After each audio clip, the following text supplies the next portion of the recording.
I want to bring in Pete King, Congressman Peter King, who joins us on the phone tonight. Congressman, welcome. You obviously spent a lot of time on this topic, and now it has hit home in a brutal reality tonight. It really has. Let me just say at the outset, I agree with everything that General King said and also what Bernie Kerik said before. This is a vicious enemy, and the NYPD is the best in the world at what they do, working with the FBI in New York. They do an outstanding job. This type of attack with the vehicle, which is not a lethal weapon by itself, it's not a gun, it's not a knife, it's not an explosive device. It's so important we check on this person's record, because unless a person has a terrorist record, unless they've been on the internet, unless they've been using other forms of social media, unless they've been talking to people in the community about carrying out terrorist acts, it's virtually impossible to stop them. And that's this is every FBI and every cop's nightmare, this type of attack, which is low cost to the enemy, and yet it can be terribly lethal.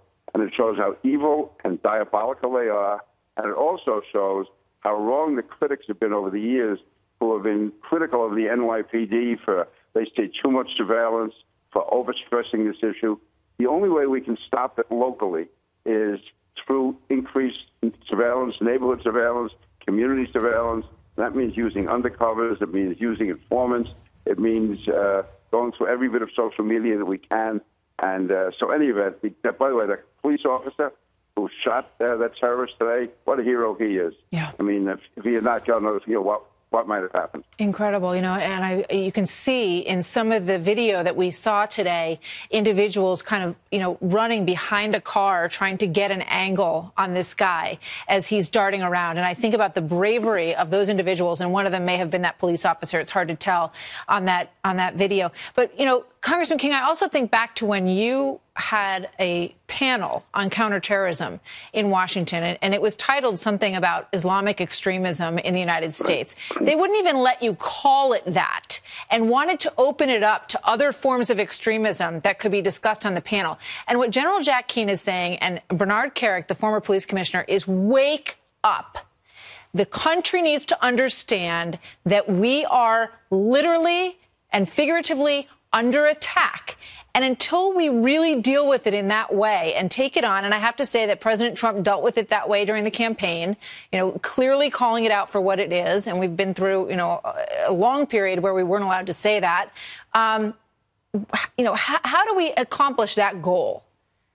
Yeah, listen, all violence is wrong, all murder is wrong. But what makes Islamist terrorism unique right now, it's a worldwide movement. It's a movement that has tens of thousands of supporters around the world, including here in the United States. And with travel being what it is today, as you said, people go to Syria to get trained, they can come back.